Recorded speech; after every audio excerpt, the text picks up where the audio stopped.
Thank you to the network for inviting us. It's a pleasure to speak to you and share our experience of this wonderful project. We first came, involved in the project in 2008.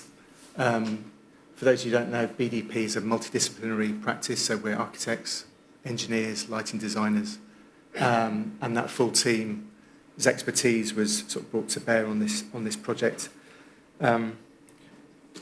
We work the kind of heritage projects, and the philosophy we undertake in BDP is framed around constructive conservation. So we like to obviously embed ourselves in the very specific nature of places, but understand that we are in a world that is changing. Sustainability as a sort of topic can mean a lot of things, can mean environmental sustainability, can mean social sustainability, and all these aspects are sort of rolled into an understanding of value and significance overlaid with the value and significance of heritage. And we're always trying to sort of manage really this ability to safeguard value while managing change. And that, in our eyes, takes discipline, takes restraints, but also takes some innovative thinking. And hopefully we will explain that through this deck. So you will have seen this image. This is obviously the starting point of the evolution of Leighton House, which is really a kind of very much an autobiographical project for Leighton.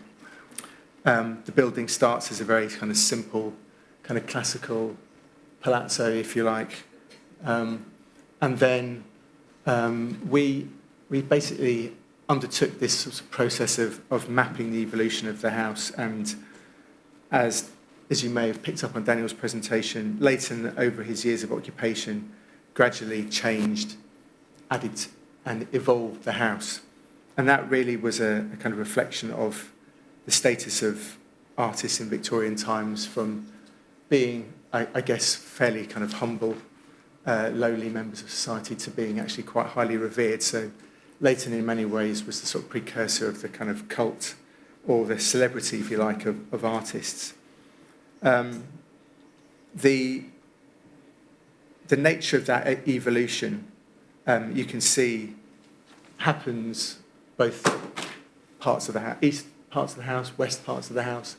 This axonometric is a view from the garden, so it's the rear of the house, and you can see in blue the addition of the Perrin wing, which, as Daniel explained, was the piece that was added after Leighton died. So, in terms of an understanding of the value and significance, that piece has tangibly less significance than Leighton's house, although it still falls under the overall listing, if you like, of the building. The diagram to the far right in green shows the kind of fairly prosaic work which was undertaken in the 1950s. This, with an understanding of heritage, is actually detrimental to heritage, detrimental to the understanding of the building. So, as a first port of call, that was always the first move, which was to take down and remove that fabric in order to start a process of really revealing the house, creating greater understanding and clarity around the house.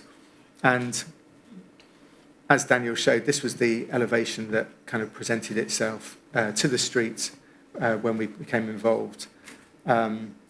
It's for those of you who don't know, in the UK we have a system around statutory protection around listings. This building and the collection is Grade 2 star, which is afforded a very high level of protection, legal protection, and perhaps a great deal of governance around how you work with that fabric. The original house is obviously sitting to the left. To the right, Helsi Ricardo's piece, which is fairly sort of restrained, kind of arts and crafts piece. And when we first became involved in the project, the Perrin wing on the right-hand side was, at the ground floor particularly, was where Daniel and the museum staff were located.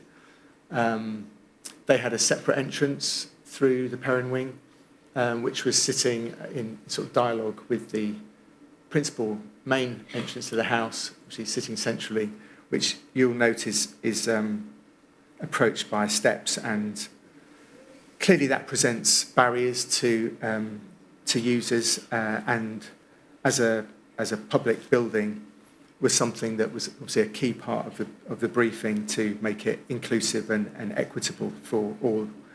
And so this was the kind of first diagram, if you like, of the project, which is a section, if you like, pulling away the facade and going into the building. And you can see on the right-hand side is the Perrin wing. And this was really the kind of, I guess, the fulcrum of our kind of operations, which was really by optimising and making the most of the Perrin wing, as in slightly less significant, one could actually clarify the understanding of the house. You could complete the restoration of the house, and all the things like the ticketing, the reception, can all move out of the house into the Perrin wing.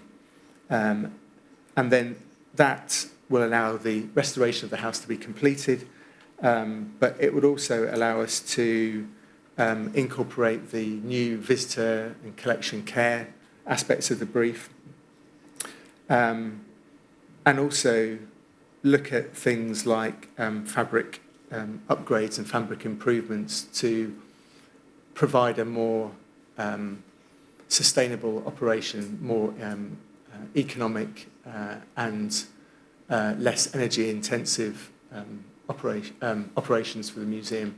You can see some of the moves in that section, which is really about sort of spatial reconfiguration of the Perrin wing. So the staff were moved from the ground floor to the upper floor with a new volume set within the gallery. There's new connections, glazed connections that link the Perrin wing to the original house. And you can see in at the basement level, there is essentially a new basement excavation which will complete or extend, I should say, the existing historic basement. So this is a plan, a ground floor plan, where you can kind of see, again, on the right-hand side, the Perrin wing. So this shows the Perrin wing kind of effectively reimagined, repurposed as a visitor entry and orientation space, with new entrance, step-free entrance to the right-hand side. Deeper into the plan is the space underneath the winter studio. So that was cleared and recovered, but then repurposed as a part of the kind of events and kind of cafe space. And then perhaps the more kind of conspicuous addition, which is the new lift and stair, which sits to the top right here. And that was really getting the circulation right, or resetting the circulation, was quite key to unlocking the visitor movement in and through the house, but also the museum. So what we now have in response to sort of Daniel's ambitions to create free offer, the ground floor now on the right-hand side is part of that free offer, linking to the cafe, and with very, very direct connections to the garden, which is a sort of wonderful asset within the borough. Moving forward up to the first floor, you can see the strategy, I guess the formal strategy in terms of that new stair, which is a reflection of the apse from the house. It terminates this quite key axis through the main studio space, and creates essentially that loop of circulation. And you can see here in section, again in red, this is, again, to the left-hand side is this new stair and lift, linking through to new basement space, connecting to historic basement space, which is now able to be repurposed as an education centre, which was previously inaccessible. So again, it's really trying to, with the fewest amount of moves, making the most of the space that is available. So I think we've increased space in the museum by about 43%, much of which is publicly accessible, although the manifestation of that extension is very modest externally. So you can see here in white is the massing of what we call the rotunda, which is the new lift and stair, which sits as a regressive piece, but really, I guess, formalises and completes the evolution of the house. We, continually are sort of looking backwards and looking forwards and looking at precedents and seeking typological references, and the Scala Contarini, the Volvio in Venice was, again, one of those precedents that where we understand that the value and the sort of spatial excitement of moving up through a helical staircase, where you have these captured, glimpsed views to context as you move vertically through the building. And this was our rear elevation with the rotunda, you can see on the left-hand side. But also you'll note the opening up of the space beneath the winter studio. So this is a fully glazed enclosure now. The process of building and craftsmanship is kind of inherent when you're working on projects like this, and this is just really an example of the kind of detailing and control that we needed to exert in making sure that the designs were delivered to the highest quality. So again, for those people who may not be familiar, there's various ways of procuring projects and building projects in the UK, which variously give degrees of control to a contractor. And we were keen to obviously maintain as much kind of control as possible, so it's kind of traditionally procured in that sense. And there was engagement with the industry, engagement with craftsmen throughout the process before the contractors came involved. So the sourcing of the bricks, they're all handmade bricks. There's a number of special bricks that were designed for the project. And that was really enabling us to build on some of the work we'd done. It's kind of small on the bottom right-hand corner, but the articulation of this facade, this brickwork, which is really a kind of characteristic of the house, and the artist house as a sort of typology is all about red brick, but this is kind of elevating red brick to a slightly more refined sense of craftsmanship, which is exactly what Leighton did. And we took some of his motifs and reinterpreted them within our piece. So this was the elevation before, fairly unsympathetic additions in the 50s underneath the winter studio. And this is the recovered elevation with the new piece. You can see that the rotunda is a recessive piece, so it's purposefully set back so the winter studio comes forward. It has an identity and a character which is informed by the house, details and materials, but it's kind of clearly a new piece and part of the post-Leighton story. So again, being very explicit around what is Leighton and what was the original house and what is new is part of our philosophy. And things like the choice of brick colour was purposefully made to mediate between the Perrin wing brick at the front and the very sort of reddy, orangey brick of the house. And clearly we're working in with modern materials and modern technologies. So the new glazing that we're putting underneath the Winter Studio and indeed in the links is all kind of very high performing and is helping to reduce the operational carbon of the building. And the kind of dusk shot obviously helps exemplify that clarity and that connection through from garden all the way through to the house. We also undertook landscape working as well. So again, the setting of the house within its landscape is part of its significance, and there is now a kind of consolidation of how the building meets the ground and the address, if you like, to the garden and the sort of parterre.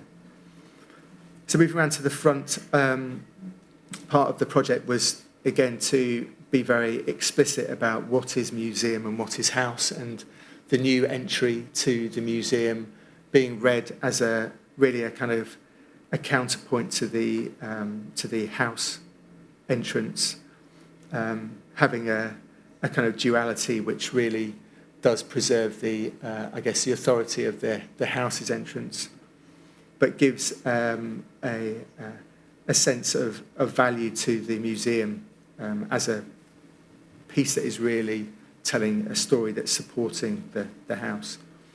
And again, the kind of analysis and the investigation around the execution of the detailing, the materials, the way that we take some of the very simplified classicism of Halsey Ricardo and reinterpret them with a slightly modern way, but then look at things like the faience. So we were very keen that there was something of a narrative that connected the frontage and the entry experience to the experience that one would ultimately reach within the house. So the faience is a decorative piece that was developed with a specialist manufacturer in the UK. There's probably only about one or two left now. But this was using sort of digital production techniques to create a kind of a modern interpretation of some historic detailing that may, again, talk to some of the detailing that is really becomes part of a signifier for our new reinterpretations. And again, there was many prototypes and mock-ups undertaken just to make sure that in execution, the outcome fulfilled our design criteria. And you can see here that faience piece, that sort of flash of colour, is also used iteratively on the volume for the lift, which is sitting to the back. So there's a kind of presentation that is raising the value of the museum. So I'll quickly sort of run through the internal works now. So this was that lower Perrin gallery used for the staff office. It was obviously very closed, inward-looking. And this is then how it's been reimagined, repurposed. Several quite key structural interventions to make these new openings, these new links, these new connections between entry, arrival, through the spaces and through to the garden, enabling visitors to really collect themselves from the hustle and bustle of the everyday, from the city, and then move through various sort of thresholds and layers before moving into the house, where the significance and the value is really allowed to kind of come forth. So again, these new openings are part of telling a story which is allowing people to understand the evolution of the house. So now you can really help read that the Perrin wing is a later piece. It's a sort of divorced piece, and it really gives the house some space to breathe, really. That space also introduces, through interpretation, some of the narratives of the house, so the man, the house itself, and the Holland Park circle of artist houses, which Daniel mentioned. And part of this was also the kind of trying to integrate areas for sort of modern plants, modern services. So you can see our approach was really around preserving the integrity of the volumes and having objects sort of sitting discreetly within those volumes. So variously they become more foregrounds, such as the display cases, but sometimes more background, where you see at the high level here some of the plant which is actually serving the gallery above. This was the space underneath the winter studio, so it had a mezzanine inserted within it. The brickwork, you can see, had been damaged and adapted. Beneath here was the staff kitchen, the staff toilets, and this space here was actually for the reserve collection store, so it was clearly not fit for purpose for storing artworks. This is how it is now. So the mezzanine floor was removed. The brickwork was meticulously repaired and with both replacement bricks, but also some plastic repairs. The oriel lights were all recovered, and here, working with Daniel, we were very kind of clear to provide a very sort of faithful restoration of how that fabric would have been, and again to really preserve the clarity and the reading of the house. And you can see also, you may see on the left-hand side, historic windows that were previously blocked in have been opened up, and allows us to create new connections and new vistas between parts of the museum and parts of the original house. This just gives an idea of the, I guess, the manner and the extent of structural works, and clearly the degree of protection that needed to be afforded to the historic fabric while these very substantial works were going on to create this basement, which is essentially underneath the, an elevated glass house, essentially. And I said, we worked with our structural engineers and the industry to really ensure that the process was safe, that the building fabric was protected, and really the innovation around this kind of structural intervention was very much a kind of multidisciplinary, collaborative effort with the contractor team as well. You can see here the view with the cast iron columns, which are hanging but supported within the air. And this is then that space with the repurposed as the De Morgan Cafe. It includes a discrete cabinet, which again reads as a sort of modern intervention, can be closed down. The furniture was made by a company called Turquoise Mountain, which is a charity set up by King Charles to support displaced craftspeople from Syria and Afghanistan. And again, this starts to talk to some of the themes that we'll come back to with the stair. It shows the cast iron columns. They were previously encased in brickwork in the 50s work, and thankfully they were in very good condition, were able to be conserved. And we undertook paint analysis with a specialist to make sure that the colour scheme that was deployed was, again, faithful to the original kind of colour scheme. The helical stair, I mentioned, is the site of oneness, which is the name of the painting, the site-specific painting by Shahzad Ghafiri, which is 11 metre high, a site-specific artwork based on a poem by Rumi that speaks of universal values and cultural unity. And this really reinforces the east meets west theme and a duality with the Arab hall, which sits at the west end of the building. The piece itself was subject to a competition, but was sort of unanimously chosen. You can see in abstract the form of the artwork, which reflects and complements the movement around the stair. And it goes from variously silvery light tones to earthy dark tones at the base as one moves from high level to low level. Again, working with the industry to make sure that this piece was, again, delivering the kind of high levels of quality that we required. At the upper floor, the winter studio was in a poor state of repair. Bomb damage had meant that the glazing had been replaced with Georgian wired glass. It was used for kind of temporary exhibitions.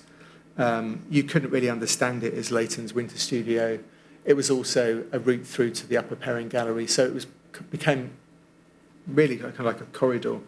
So the restoration here is very sort of respectful of the original cast iron structure, was a combination of cast iron and also timber work. That was all restored and reinstated. The glazing was carefully calibrated to work with the weight-bearing capacity of the historic structure. So this is thermally improved glazing, but has a kind of stipple effect, which was what originally was in place.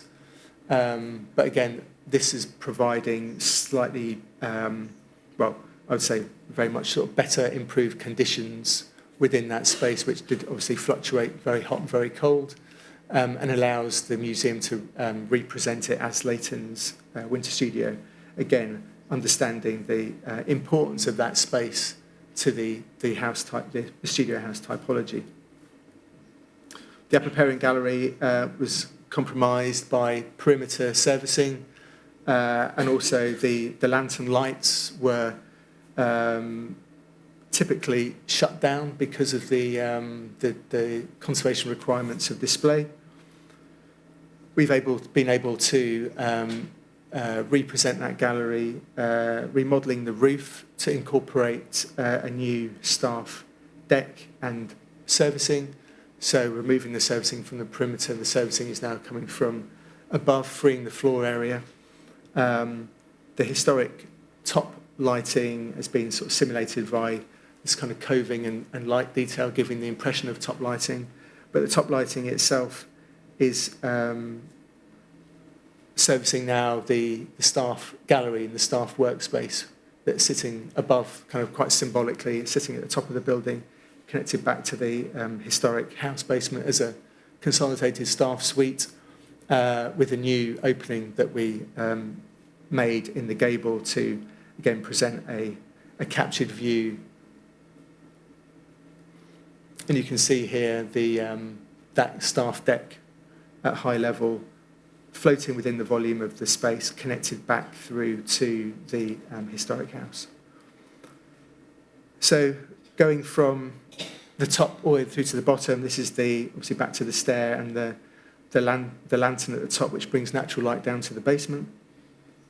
And here we have effectively doubled the floor area for the basement with the piece to the right-hand side. You can see in the sort of bottom corner of the plan, you have the resolution of the stair. To the left, you have visitor toilets, cloakroom, storage, and then to the top right, the new drawings gallery and archive collection care suite. This on the left is a model, is a cardboard maquette. It's part of our design development, and this was a proposal to again cite pieces of Leighton's collection, Leighton's art, integral with the architecture, to really, I guess, combine architecture and art to make a really powerful sort of visitor experience. That leads through to then this lower area, which is doubles up as a display as well, an interpretation. So there's a piece on Leighton, there's a piece on the Artis houses. Underneath the stair, there's a small AV IT area to, again, tell the story. And then further through this new drawings gallery. So the museum had 700 drawings of Leighton, which they couldn't display because they didn't have the right, we didn't have the space and didn't have the kind of conditions to display it. So it's a new space which is used for drawings, but low lux light levels, but also with a new kind of innovative ceiling lighting design. We can tune up the lighting to create a sort of versatile display space. Adjacent to that is the collection archive store, and here we use the thermal mass and stability of a subterranean box in combination with calibrated design criteria to really reflect the specific needs of the collection, to provide that collection care suite. And then we connect back to the historic basement via, as I said, those new loos.